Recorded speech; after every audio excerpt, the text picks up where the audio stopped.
Bonjour tout le monde, donc aujourd'hui on se retrouve pour une nouvelle vidéo, la première de ma chaîne. J'espère que vous allez bien et que vous avez passé de bonnes fêtes. En tout cas moi oui, j'ai eu plein de cadeaux. Donc aujourd'hui je vais vous parler de Harry Potter parce que c'est grâce à cette saga que j'ai commencé à lire. Donc tout a commencé un été, donc j'étais en vacances en Vendée et à la TF1 passait Harry Potter et le prisonnier d'Azkaban. Et donc ma mère m'a fait regarder et j'ai adoré. J'ai eu la frousse devant les détraqueurs parce que j'étais petite, j'avais 10-11 ans et franchement j'ai eu peur mais j'ai adoré. C'est une des meilleures sagas que j'ai lues. Donc j'ai vu le 3, après je sais plus s'ils en avaient passé d'autres dans la soirée et j'ai fait l'acquisition du tome 5, donc c'est une ancienne édition. Il est Oui, c'est peut-être bizarre que j'ai commencé par le tome 5, mais j'avais que celui-là sur la main.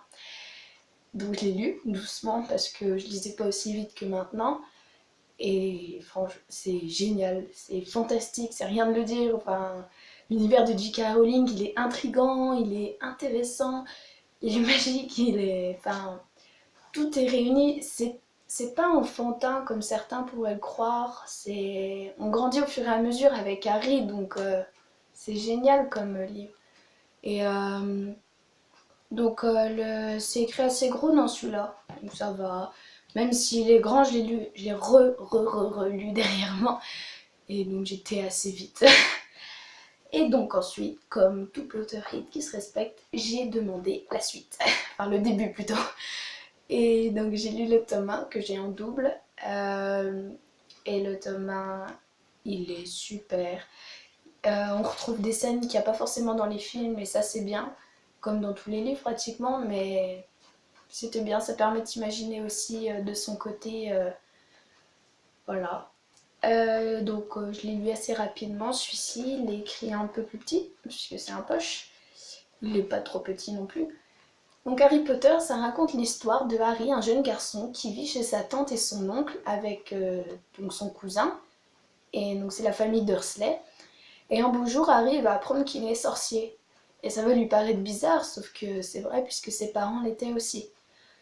Et Hagrid va l'emmener avec lui à Poudlard et il va poursuivre son éducation dans le monde de la sorcellerie. Il va découvrir plein de choses. Et donc ce tome-là, il tourne autour de la pierre philosophale. Je vous laisse lire si vous n'avez pas vu, j'irai pas jusqu'à spoiler. Donc ça, je mets 10 sur 10, pour moi c'est la perfection. Voilà. Euh, j'ai aussi eu les 3 livres là par la suite, donc des livres de la bibliothèque de Poudlard. Les contes de Bédel le Barde. Donc on y retrouve le conte des 3 frères raconté par Hermione donc, quand ils sont chez Xenophilus Lovegood dans le 7e film partie 1. Ce conte-là tourne autour des reliques de la mort, que c'est collier. Sinon on y retrouve d'autres tomes, enfin d'autres récits inventés par J.K. Rowling toujours. Et ils sont très bien. Enfin, ça fait longtemps que je les ai lus, mais je me souviens que j'avais beaucoup aimé. Mais aussi le Quidditch à travers les âges. Alors celui-là, il est trop bien. On y retrouve toute l'histoire du Quidditch. C'est super intéressant. En plus, je pense qu'une fois qu'on a les équipes dans notre tête, on peut s'imaginer les matchs et tout ça. Ah, il y a aussi une chose que je regrette un peu dans Harry Potter, c'est qu'on n'est pas tous les matchs de Quidditch. Enfin, j'aimerais bien avoir juste un film sur avoir tous les matchs qui seraient en version longue. Enfin, on aurait tout au détail près. C'est dur à faire, c'est sûr, parce que les producteurs, ils n'ont pas que ça à faire, ils ont toute l'histoire. Mais si un jour ils pourraient faire ça, ça serait excellent. Parce que rien que dans les films, c'est magique de les voir voler sur des balais et tout ça. Alors, si on fait tout un film là-dessus, moi j'aimerais bien. Et aussi les animaux fantastiques. Donc il y a un film qui porte le même titre qui est sorti il n'y a pas longtemps avec Eddie Redmayne. Il est trop bien. Donc sur ces livres qui appartiennent toujours à la bibliothèque de Poudlard, on y retrouve toutes les créatures magiques du monde de la sorcellerie. Donc voilà.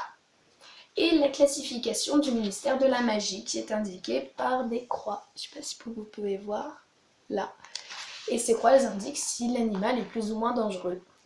Donc voilà, on y retrouve aussi dans ces 3 tomes des commentaires de Dumbledore. Donc c'est bien, je crois que c'est au début, je suis plus trop sûre. Et il n'y a pas longtemps, j'ai eu celui-ci, Harry Potter and the Cursed Child.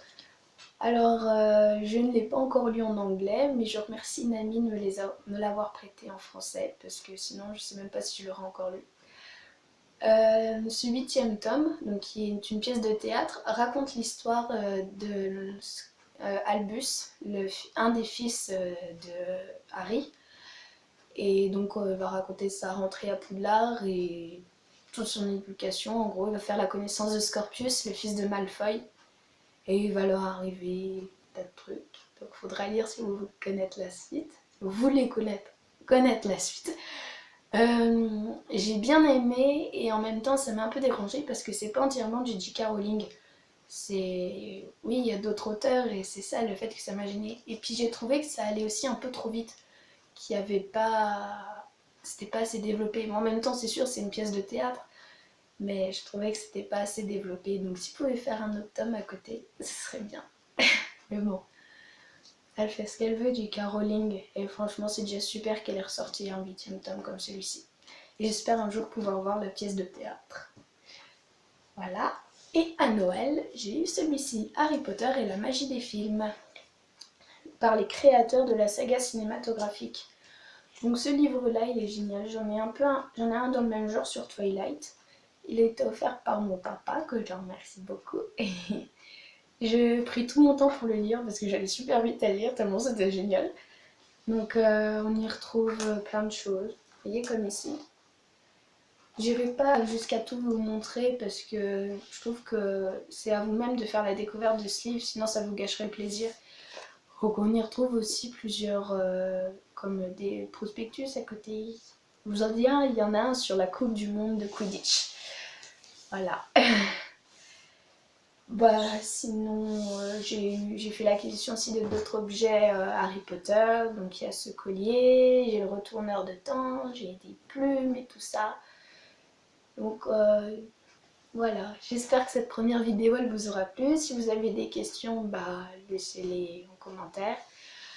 Je vous souhaite une bonne fin de semaine. Bisous à tous.